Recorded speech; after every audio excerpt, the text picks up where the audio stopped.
If you're trying to figure out which ETF to invest in, you might have heard of VTI and VOO. They're two of the most common funds that people usually talk about, but it can be confusing to figure out what the difference is and which one to pick. VOO is Vanguard's S&P 500 ETF. When you buy this, you're essentially investing in the 500 largest, most established companies in the US. Think of household names like Apple, Microsoft, Google, and Amazon. It's a bet on the big guys that drive the American economy. VTI is Vanguard's total stock market ETF. It includes every single company in the S&P 500, but it also adds another 4,000 small and mid-sized businesses. So while VOO focuses on the giants, VTI is a bet on the entire US stock market. In terms of performance, they move very similarly. That's because the S&P 500 companies make up more than 80% of VTI. If big tech is having a good year, VOO might be leading by a small margin. If smaller, up-and-coming companies are growing faster, VTI would have the edge. Both of these ETFs are incredibly cheap to own. They both have an expense ratio of 0.03% right now,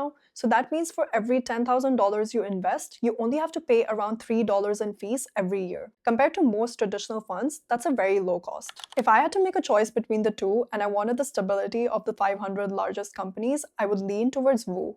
But if I wanted more diversification and I didn't want to miss out on the next big company, I would pick VTI. Regardless, the most important thing isn't necessarily which one you pick, it's about getting started and being consistent with it. If you want to learn more about investing, make sure you drop a like and hit follow.